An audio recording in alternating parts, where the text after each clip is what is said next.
بسم اللہ الرحمن الرحیم۔ امام ابو حنیفہ رحمۃ اللہ تعالی علیہ کا فرمان ہے، میں بخیل کو عادل نہیں سمجھتا اور نہ اس کی گواہی قبول کرتا ہوں، کیونکہ بخل بخیل کو اپنے حق سے زیادہ لینے پر مجبور کرتا ہے۔ آخرت کے گرم غرضوں سے دنیا میں کوڑے کھانا بہتر ہے۔ جو مشقت تم پر لوگ نہیں ڈالتے تم بھی نہ ڈالو، جس اچھی بات پر وہ راضی ہوں تم بھی راضی رہو۔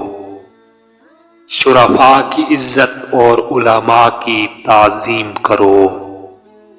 بوڑھے افراد کے وقار کا خیال رکھو، نوجوانوں سے مہربانی کا برتاؤ کرو، عوام کو قریب سے دیکھو، بڑوں کی خاطر مدارت کرو اور نیکوں کی صحبت اختیار کرو۔ اپنا راز کسی کو نہ بتاؤ، آزمائے بغیر کسی سے مصاحبت نہ کرو۔ ذلیل اور گھٹیا لوگوں سے دوستی نہ کرو، جس کا ظاہر اچھا نہیں اس سے ملاپ نہ رکھو۔ بے وقوفوں سے بے تکلف نہ بنو۔ ہر کسی کی دعوت کو قبول نہ کرو اور نہ ہی ہر کسی سے تحائف لو۔ کوئی تم سے حسن سلوک کرے یا نہ کرے، تم اس سے اچھا برتاؤ کرو۔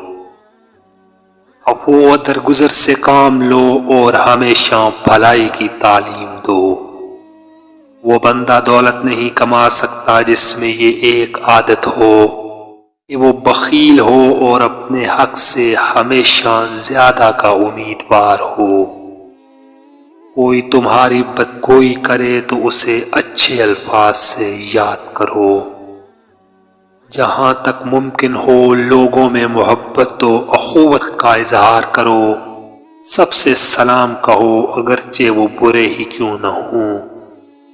کوئی مصیبت میں گرفتار ہو جائے تو اس کی مدد کرو۔ کوئی حاجت مند کسی کام سے آ جائے تو اپنی استطاعت کے مطابق اس کی مدد کرو۔ اپنے نفس اور اپنے احوال کا خیال کرو، بدامنی پیدا نہ کرو۔ کوئی تمہیں ڈانٹے تو ایسا ہرگز نہ کرو۔ اگر کسی سے غلطی سرزد ہو جائے تو درگزر کرو۔